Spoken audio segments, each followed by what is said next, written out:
Hello friends, मैं हूं ज्योति सिंह और आप देख रहे हैं सक्सेस पथ।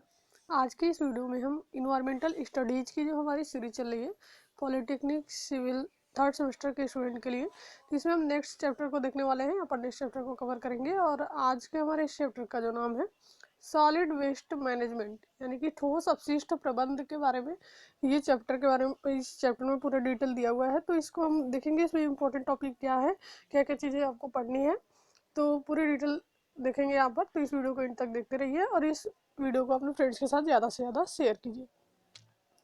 यदि आप चैनल पर नए हैं तो चैनल को सब्सक्राइब कर लीजिए, बेल आइकन को प्रेस कर लीजिए, जिससे कि हमारे नए वीडियो की नोटिफिकेशन आप तक पहुँचती रहे। आपको यहाँ पर इसी चैनल पर ऑब्जेक्टिव क्वेश्चन की सीरीज भी मिलती रहेगी सभी सब्जेक्ट के। यदि आप कॉम्पिटिटिव एग्जाम की तैयारी कर रहे हैं या फिर सिविल इंजीनियरिंग से रिलेटेड एग्जाम की तैयारी करने वाले हैं, तो उसके लिए आपको बहुत हेल्पफुल रहेगी वो वीडियो। जैसे आपके बिल्डिंग मटेरियल्स हो गए, कंक्रीट टेक्नोलॉजी, जो भी इंपॉर्टेंट सब्जेक्ट है जेई के एग्जाम के लिए, तो उन सभी सब्जेक्ट की चैप्टर वाइज आपको ऑब्जेक्टिव क्वेश्चन की सीरीज यहाँ पर मिल जाएगी। बिल्डिंग मटेरियल की सीरीज आपकी कंप्लीट हो चुकी है, बिल्डिंग मटेरियल के प्लेलिस्ट में जाके देख सकते हैं। सर्वे की अभी जो आपकी सीरीज है वो चल रही है, तो वो भी आप देख सकते हैं। यदि आप इन्वायरमेंटल स्टडीज़ के पीछे की सभी वीडियोज नहीं देखे हैं तो उसको देखने के लिए आप प्लेलिस्ट चेक कर सकते हैं। इन्वायरमेंटल स्टडीज़ की जो प्लेलिस्ट बनी हुई है उस प्लेलिस्ट में आपको पीछे की सभी वीडियोज वहाँ पर मिल जाएगी, वहाँ से आप देख सकते हैं उनको। और आप इस चैनल के कम्युनिटी को चेक करते रहें। कम्युनिटी पर आपको इस चैनल से रिलेटेड जो भी वीडियो से रिलेटेड जो भी अपडेट होगी कम्युनिटी में आपको प्रोवाइड कर दी जाएगी। तो चलिए हम स्टार्ट करते हैं।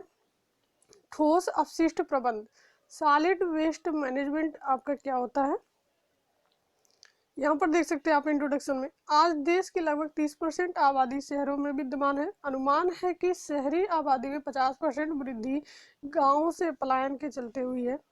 जहां शहरों की आबादी बढ़ी वहीं इस आबादी को संभालने की जरूरी क्षमता का विकास नहीं हुआ। बढ़ती आबादी ने बुनियादी ढांचे तथा सुविधाओं पर खासा दबाव डाला। हालात ऐसे हैं कि शहर की बहुत बड़ी आबादी को जन सुविधाएं श्रेष्ठकर नहीं है। नगर पालिकाएं धन, कर्मचारियों, टेक्नोलॉजी व कार्य क्षमता के अभाव के चलते पर्याप्त सुविधा जो भी सुविधाएं हैं उपलब्ध नहीं करा पाती। शहरों में मकानों की संख्या अधिक है, जिनमें छोटे बड़े ऊंचे नीचे कच्चे पक्के मकानों में आबादी वासित है। शहर की लगभग 25% आबादी झुग्गी बस्तियों में रहती है। शहरी मामलों के राष्ट्रीय संस्थान के अनुमान के मुताबिक कुल शहरी आबादी जो आपका है उसका 80% को पानी सीधा प्राप्त है। यहाँ पर देख सकते हैं आप। जबकि स्वच्छता सेवा मात्रा 4% है। एक अनुमान के मुताबिक शहरी कचरे में से करीब 30% कचरा असंग्रहित ही पड़ा रहता है। इस तरह का कचरा, जिसे वर्तमान में ठोस व्यर्थ कहते हैं, मनुष्य एवं जानवरों की क्रियाकलापों से उत्पन्न व्यर्थ एवं अनावश्यक ठोस पदार्थ जो बेकार समझकर फेंक दिए जाते हैं, ठोस अपशिष्ट कहलाते हैं।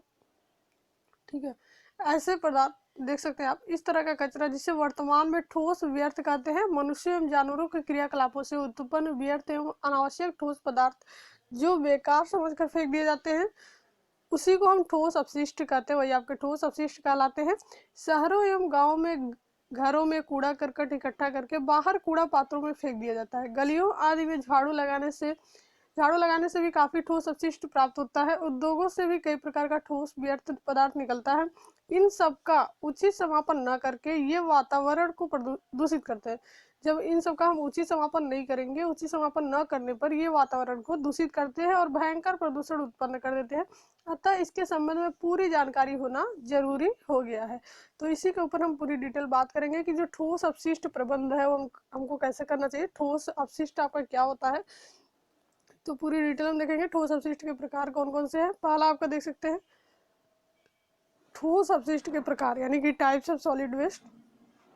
ठोस अपशिष्ट आपके 3 प्रकार के होते हैं। पहला आपका है नगर पालिका अपशिष्ट, औद्योगिक अपशिष्ट, भयावह अपशिष्ट और आपके जैव चिकित्सकीय अपशिष्ट। तो इसमें जो आपका देख सकते हैं एक एक करके हम देखेंगे। जो पहला आपका अपशिष्ट है नगर पालिका अपशिष्ट, इस प्रकार के अपशिष्ट में कूड़ा करकट, राख, नए नए भवनों के निर्माण एवं पुराने भवनों के क्षय से प्राप्त अपशिष्ट, उपचार संयंत्रों से प्राप्त अपशिष्ट एवं विशेषकर अपशिष्ट शामिल होते हैं। जो आपके विशेष अपशिष्ट होते हैं वो सम्मिलित होते हैं, जैसे भोज्य पदार्थ अपशिष्ट हो गया, राख हो गया, सूखा कचरा हो गया, इस प्रकार से। नेक्स्ट हम देखते हैं निर्माण एवं बड़ा अपशिष्ट, उपचार संयंत्र अपशिष्ट, विशेष अपशिष्ट। ठीक है, तो ये सभी होगा। विशेष अपशिष्ट में आपका क्या क्या आ जाता है, इसके अतिरिक्त गलियों में झाड़ू लगाना, कैच बेसिन का अपशिष्ट, मृत जानवर, वाहनों के टूटे हुए पुर्जे आदि सब ये आपके जो नगर पालिका अपशिष्ट है इसके अंतर्गत आते हैं, विशेष अपशिष्ट के अंतर्गत आते हैं। तो यही आपका है नगर पालिका जो अपशिष्ट होता है। औद्योगिक अपशिष्ट आपका क्या होता है, इंडस्ट्रियल वेस्ट जो होता है, उद्योगों से जो सॉलिड वेस्ट यानी कि कच्चे पदार्थों से, उत्पादों से, मशीनों के टूटे फूटे भागों से, संरचनाओं के निर्माण, मरम्मत एवं जो डिमोलेशन होता है आदि से इकट्ठा होता है। औद्योगिक ठोस व्यर्थ की प्रकृति, उद्योगों की किस्म, इनके उत्पाद, मात्रा व स्थिति आदि के आधार पर होती है। औद्योगिक व्यर्थ स्वतः ज्वलनशील, विस्फोट, विषैला या रेडियोधर्मी हो सकता है। रसायन उद्योगों से कार्बनिक और अकार्बनिक दोनों प्रकार का अपशिष्ट प्राप्त होता है। तो ये आपका हो गया औद्योगिक अपशिष्ट जो उद्योगों से हमें प्राप्त होता है। नेक्स्ट हमारा है भयावह अपशिष्ट। इसमें क्या आ जाता है, भयावह अपशिष्ट वह होते हैं जो तुरंत अपना प्रभाव डालते हैं या दीर्घ काल तक इनका असर बना रहता है। इसमें प्रमुख रूप से 4 प्रकार के अपशिष्ट इस श्रेणी में आते हैं। पहला आपका स्वतः ज्वलनशील, अक्षयकारी पदार्थ, अति सक्रिय पदार्थ और जहरीले पदार्थ। यहाँ पर देख सकते हैं आप, भयावह अपशिष्टों में रसायन, रेडियोधर्मी पदार्थ, जैविक अपशिष्ट, विस्फोटक एवं अत्यधिक ज्वलनशील पदार्थ ही सम्मिलित समझे जाते हैं। जैविक अपशिष्ट पदार्थों के मुख्य स्रोत अस्पताल एवं जैविक अन्वेषण केंद्र है। यहाँ पर देख सकते हैं कि प्रमुख भारतीय नगरों में ठोस अपशिष्ट की मात्रा कहाँ पर कितनी मात्रा है, जो भी कुछ नगर के बारे में यहाँ पर बताया गया है, जैसे दिल्ली, लखनऊ, मुंबई, अहमदाबाद, चेन्नई, कानपुर, पुणे, बेंगलुरु, तो वहाँ पर ठोस अपशिष्ट की मात्रा बताई गई कितनी है, टन प्रतिदिन। प्रतिदिन के अकॉर्डिंग ये बताया गया है प्रतिदिन कितनी मात्रा ठोस अपशिष्ट की होती है। नेक्स्ट हम देख सकते हैं जैव चिकित्सकीय अपशिष्ट। यहाँ पर आप देख सकते हैं कोई भी ठोस अथवा द्रव अपशिष्ट बर्तन सहित, ठीक है, जो कि मनुष्य जानवरों के परीक्षण, उपचार अथवा जैविक खोज के कार्यों से उत्पन्न होता है, वही आपका जैव चिकित्सकीय अपशिष्ट कहलाता है। इसके अंतर्गत आप देख सकते हैं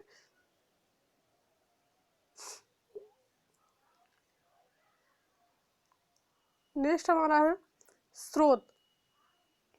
स्रोत हमारे कौन कौन से हैं, जो भी आपके ठोस अपशिष्ट होते हैं, इकट्ठा होते हैं, प्राप्त होते हैं, तो उनके सोर्सेज कौन कौन से हैं, कहाँ से वो मिलते हैं हमें ठोस अपशिष्ट, तो इसी के बारे में देखेंगे। सोर्स आपके कौन कौन से हैं, तो अलग अलग प्रकार के जो ठोस अपशिष्ट हैं, अलग अलग प्रकार के ठोस अपशिष्ट पदार्थों के स्रोतों का वर्णन निम्न प्रकार है। पहला आपका जो नगर पालिका अपशिष्ट था उसका स्रोत, जो भी टाइप्स हम पढ़े अभी ठोस अपशिष्ट के, उसके अलग अलग टाइप्स के सोर्सेज अलग अलग हम देखेंगे। जैसे पहला आपका था नगर पालिका अपशिष्ट, तो इसके स्रोत के बारे में सबसे पहले हम देख लेंगे कि इसके निम्न स्रोत है। पहला आपका खुले क्षेत्र का अपशिष्ट, व्यापारिक अपशिष्ट, घरेलू अपशिष्ट और उपचार संयंत्र का अपशिष्ट। तो मेन टॉपिक हम केवल देख रहे हैं, पूरी डिटेल नहीं पढ़ेंगे क्योंकि यहाँ पर डिटेल पढ़ने में आपका ज़्यादा टाइम वेस्ट होगा। बुक आपके पास होगी या फिर नहीं भी है तो आप इसका स्क्रीनशॉट लेके यहाँ से पूरी डिटेल पढ़ सकते हैं।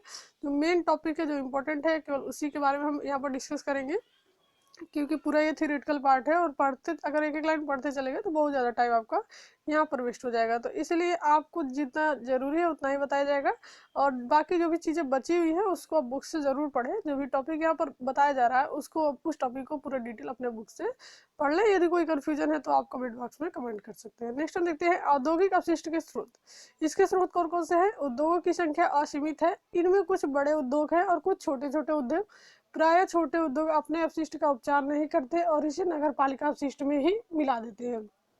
कई बार नगर पालिका क्षेत्रों में खतरनाक प्रकार का व्यर्थ सीमित मात्रा में सभी औद्योगिक क्रियाओं के बाद पैदा होता है। जिन विभिन्न औद्योगिक एवं व्यापारिक स्रोतों से यह मिलता है, इसका प्रकार भी इसी तरह का होता है। इस प्रकार का व्यर्थ वातावरण में जब अधिक समय तक रहता है तब यह काफी क्रियाशील हो जाता है एवं आसपास के संपर्क क्षेत्रों को भी दुर्गंधयुक्त बना देता है।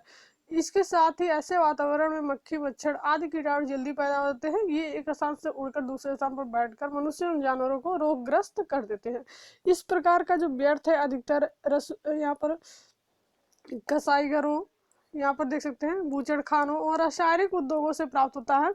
अतः इस व्यर्थ का जल्दी ही निपटारा करना अनिवार्य होता है। तो ये था आपका औद्योगिक अपशिष्ट का स्रोत कहाँ कहाँ से मिलता है। नेक्स्ट हमारा है भयावह अपशिष्ट के स्रोत। जो आपके भयावह अपशिष्ट है उसके स्रोत कौन कौन से हैं, तो यहाँ पर देख सकते हैं आप, भयावह अपशिष्ट अत्यंत अल्प मात्रा में पाए जाते हैं। ऐसे कई उद्योगों से प्राप्त ठोस अपशिष्ट में कई प्रकार के भयावह अपशिष्ट पाए गए हैं, लेकिन इसमें अभी तक पर्याप्त विवरण उपलब्ध नहीं है कि किस उद्योग में कौन सा भयावह अपशिष्ट कितनी मात्रा में निकलता है।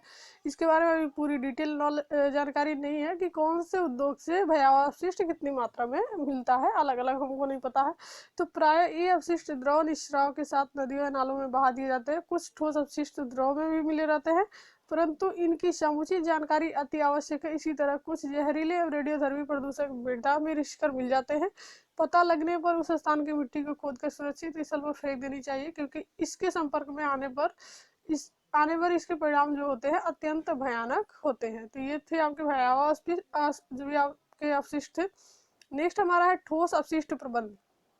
जो सॉलिड वेस्ट मैनेजमेंट है, उसका हम ठोस अपशिष्ट का प्रबंध कैसे करें, तो इसी के बारे में हम यहाँ पर पढ़ेंगे कि प्रबंध हमको कैसे करना चाहिए ठोस अपशिष्ट का, जो भी हमारा सॉलिड वेस्ट है। तो यहाँ पर देख सकते हैं आप, ठोस अपशिष्ट के उचित समापन के लिए विभिन्न क्रियाएं निम्न प्रकार अपनाई जाती है। कौन कौन सी क्रियाएं अपनाई जाती है, यहाँ पर पूरी डिटेल आपको एक यहाँ पर फ्लो चार्ट के माध्यम से दिखाया गया है। यहाँ पर देख सकते हैं आप,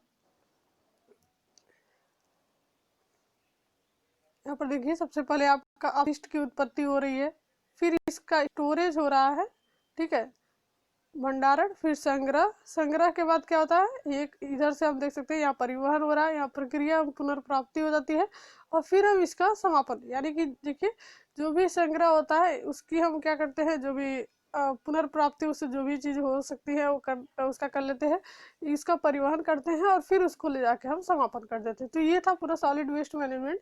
इस प्रकार के फ्लो चार्ट से हम समझा सकते हैं कैसे कैसे उसका मैनेजमेंट करना है, सॉलिड वेस्ट जो हमारे है ठोस अपशिष्ट, तो इसी प्रकार से उनका मैनेजमेंट हम करेंगे। इस फ्लो चार्ट के माध्यम से आप देख सकते हैं। नेक्स्ट हम देख सकते हैं नगर पालिका ठोस अपशिष्ट संग्रह, यानी कि जो कलेक्शन ऑफ म्यूनिसिपल जो आपकी सॉलिड वेस्ट है, जो आपके नगर पालिका के ठोस अपशिष्ट है, उनका संग्रह हम कैसे करते हैं। देश के किसी भी शहर की, यहाँ पर देख सकते हैं, देश के किसी भी शहर की ओर देखें तो स्पष्ट होता है कि ठोस कचरे के प्रबंध में क्या हो रहा है। कचरे को नियत में डालना है, ठीक है, जो आपको कंटेनर में डालना काफ़ी सुविधाजनक लगता है, परंतु ऐसा देखने में आया है कि आम जन द्वारा सारी गंदगी का ढेर फुटपाथों, गलियों, खुली नालियों के किनारे फेंका जाता है। लोग कचरे के डिब्बे में कूड़ा थोड़ी देर दूर से फेंकते हैं, जो आपके कंटेनर के आसपास फैल जाता है। साथ ही जो आवारा पशुओं द्वारा एवं बीनने वालों के द्वारा इसे चारों तरफ फैला दिया जाता है। इससे अस्वास्थ्यकर एवं दुर्गंध युक्त माहौल, कूड़े को नगर पालिका कर्मचारी भी पूर्णतः उठाने में लापरवाही दिखाते हैं। शहर में जितना भी कचरा उत्पन्न होता है वह सब आपका क्या होता है, घरों से ही सामग्रियों के उपयोग होने के बाद व्यर्थ के रूप में बाहर गलियों में फेंक दिया जाता है।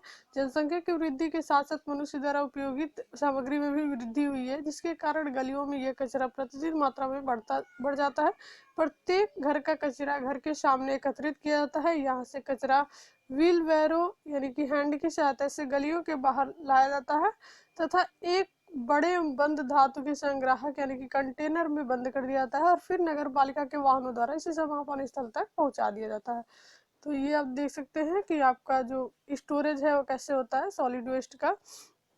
विकसित देशों में घरेलू कूड़ा पात्रों के बड़े पात्र यानी कि सड़कों के किनारे जो कर्व पर कुछ अंतराल में रख देते हैं। नगर पालिका के वाहन आकर स्वचालित युक्ति द्वारा इन पात्रों का कूड़ा अपने वाहन में उलटकर खाली पात्रों को पुनः यथा स्थान पर रख देते हैं। इन पात्रों में ही आसपास के घरों का कूड़ा डाला जाता है। तो इस प्रकार से होता है विकसित देशों में। और हमारे यहाँ क्या होता है कि हर जगह आपको कूड़ा देखने को मिल जाएगा, घर के बाहर किसी के भी। तो इस प्रकार से ऐसा फैला हुआ होता है चारों तरफ। तो स्टोर हम इस प्रकार से कर सकते हैं, डस्टबिन में अगर डाल दें फिर वहाँ से जो भी नगर पालिका वाले होते हैं वो वहाँ से अपना लेके चले जाते हैं।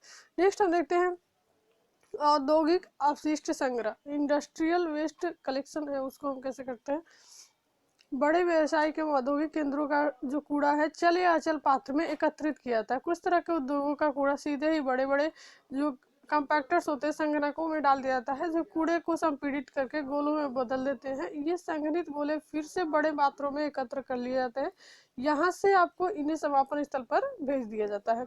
नेक्स्ट हमारा है संग्रह पद्धति यानी कि कलेक्शन सिस्टम। तो कलेक्शन हम कैसे करते हैं, एक स्थिर पात्र विधि और एक आपका चल पात्र विधि। स्थिर पात्र विधि आपका क्या है, इस पद्धति के अनुसार कूड़ा पात्र एक स्थान पर स्थिर रहता है। इसके भर जाने पर जितना भी कचरा एकत्रित हो उसे ट्रकों, ट्रैक्टरों, में आदि में लादकर शीघ्रता से शहर के बाहर ले जाया जाता है। दूसरा आपका जो जल पात्र है, इस पद्धति में कूड़ा पात्र को भर जाने पर संग्रह वाहन द्वारा समापन स्थल पर ले जाकर खाली कर देते हैं, दोबारा वापस लाकर यथास्थान यानी कि जो कूड़ा संग्रह के लिए रख देते हैं।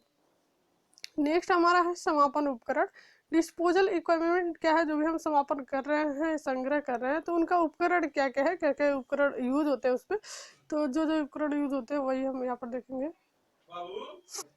नेक्स्ट हम देख रहे हैं समापन उपकरण। इसमें हम सभी जो भी इंस्ट्रूमेंट है, इक्विपमेंट यूज होते हैं समापन में, डिस्पोजल में, उसको हम देखेंगे।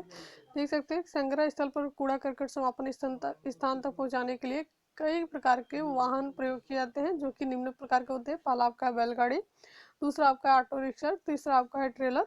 इन सभी के द्वारा हम जैसे डिस्पोजल को ले जाते हैं एक जगह से दूसरी जगह, तो वही सारे इक्विपमेंट हैं जो यूज होते हैं ट्रक। तो इन सभी के बारे में आप डिटेल देख लीजिएगा कैसे कैसे इनका यूज करते हैं। नेक्स्ट हमारा है समापन विधियाँ, डिस्पोजल मेथड्स। समापन विधियाँ कौन कौन सी होती है, तो इसमें हम देख लेंगे जो भी मेथड है, मेथड का नाम हम यहाँ पर देख लेंगे। ठोस व्यर्थ एवं कचरे में कार्बनिक पदार्थ होते हैं जिनका थोड़े समय में अपघटन होने लगता है, जिसके कारण दुर्गंध पैदा होती है।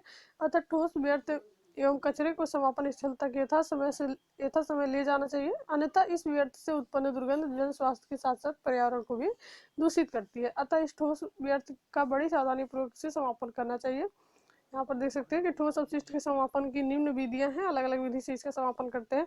पहला आपका जलाना, जलाकर पीसना, स्वच्छ भूमि भराव, ढेर लगाना, भ्रंशोद्धार, कंपोस्ट बनाना, न्यूनीकरण और समुद्र में समापन। तो ये सभी समापन विधियां हैं। इस विधि के माध्यम से हम जो ठोस अपशिष्ट है उनका हम डिस्पोज कर सकते हैं, उनको जो भी आपका समापन विधियां हैं इनके द्वारा हम समापन कर सकते हैं उनका।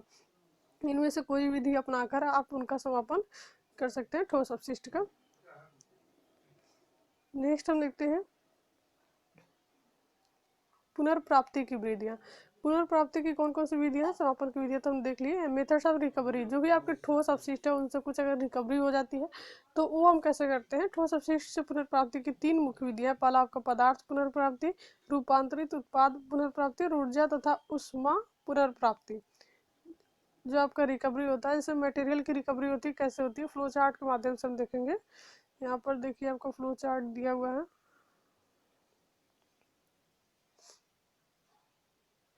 यहाँ पर आप देख सकते हैं मिश्रित ठोस अपशिष्ट आपका रहता है, जो भी आपका कूड़ा वगैरह रहता है उसमें। तो इसको हम क्या करते हैं, हाथ से छांट सकते हैं, उसको अलग अलग कर सकते हैं। इसमें रबर, पत्थर, प्लास्टिक, ये सारी चीज़ें मिल जाती है, कागज, कांच, कपड़े, ये सारी चीज़ें भी इसमें मिश्रित है, तो ये सारी चीज़ें उसमें रहती है। फिर टुकड़े करना, चुंबकीय विलगन, लौह पदार्थ वहाँ से अलग हो जाएंगे। चुंबकीय विलगन करेंगे तो वैद्युत विलगन करेंगे तो आपके अलौह पदार्थ अलग हो जाएंगे। गुरुत्वीय विलगन करेंगे तो आपके धूल वगैरह अलग हो जाएंगे। फिर हम इनको छांटना और पदार्थ की धूल, ठीक है, यहाँ पर देख सकते हैं। तो इस प्रकार से कार्बनिक पदार्थ है उनकी अधिकता का अपशिष्ट आपका ये है ठोस व्यर्थ का विलगन। इस प्रकार से हम कर सकते हैं। दूसरा हमारा है रूपांतरित उत्पाद पुनर्प्राप्ति। यहाँ पर देख सकते हैं यह एक जैविक प्रक्रिया है, बायोलॉजिकल जो प्रोसेस है। इसमें कार्बनिक पदार्थों के जैविक रूपांतरण से अन्य उत्पाद जैसे ज्वलनशील गैस, खाद आदि की प्राप्ति होती है। तो इस प्रकार से हम पुनर्प्राप्ति कर सकते हैं। तीसरा आपका है ऊर्जा अथवा उष्मा पुनर्प्राप्ति, जो एनर्जी और हीट हम रिकवरी होता है। जैसे देख सकते हैं आप कि ठोस अपशिष्ट में कुछ पदार्थ ऐसे पाए जाते हैं जिनको जलाकर उष्मा प्राप्त की जाती है। इस उष्मा का उपयोग उद्योगों में वस्तुओं को गलाने, पानी गर्म करने आदि में किया जाता है। तो इस प्रकार से हम इस रिकवरी कर सकते हैं। नेक्स्ट हमारा है बायोमेडिकल कचरा एक और पर्यावरणीय संकट। जो बायोमेडिकल कचरा है वो आपका एक और पर्यावरणीय संकट बना हुआ है, तो इसके बारे में हम देख लेते हैं। हम जानते हैं कि हर शहर में कई निजी व सरकारी अस्पताल होते हैं जिनसे प्रतिदिन सैकड़ों टन चिकित्सकीय जो कचरा होता है वो निकलता है। और यदि पूरे देश में इनकी संख्या की बात करें तो देश भर के अस्पतालों से निकलने वाला कचरा कई हजार टनों में होता है। इस भागम भाग की ज़िंदगी में बीमारियां बढ़ती जा रही है। बीमारों की संख्या बढ़ रही है, अस्पताल की संख्या भी बढ़ रही है, और इसी हिसाब से उन बीमार व्यक्तियों की इलाज में प्रयुक्त होने वाले सामानों की संख्या बढ़ रही है, जिन्हें इस्तेमाल करके कचरे में फेंक दिया जाता है, जो एक बायो मेडिकल कचरे का रूप ले लेता है। इसी को हम बायोमेडिकल कचरा बोलते हैं। यदि आपके एग्जाम में पूछा जाए बायोमेडिकल कचरे के बारे में, तो आप यहाँ से समझ सकते हैं। आप इस पॉइंट को अगर पढ़े हुए हैं तो आपको पता चल जाएगा कि इसको हम बोलते हैं बायोमेडिकल कचरा। ये बायोमेडिकल कचरा हमारे आपके स्वास्थ्य पर, पर्यावरण के लिए खतरनाक है। इसका अंदाजा आप और हम नहीं लगा सकते। इसमें न केवल और बीमारियां फैलती है, बल्कि जल, धूल, वायु सभी दूषित होते हैं। ये कचरा भले ही एक अस्पताल के लिए मामूली कचरा हो, लेकिन भारत सरकार और मेडिकल काउंसिल ऑफ इंडिया के अनुसार यह मौत का सामान है। इस ऐसे कचरे में इन्फेक्शन, HIV महामारी, हेपेटाइटिस आदि बीमारी जैसी बीमारियां होने का भी डर बना रहता है। तो ये आपका बायोमेडिकल जो कचरा है, इसके बारे में इम्पोर्टेंट पॉइंट है ये, कि अगर आप नहीं पढ़े होंगे तो नहीं जान पाएंगे कि बायोमेडिकल कचरा हम किसे बोलते हैं। तो यहाँ से जब आप ये पॉइंट पढ़े हुए हैं तभी आपको समझ में आएगा कि बायोमेडिकल कचरा हम किसे बोलते हैं।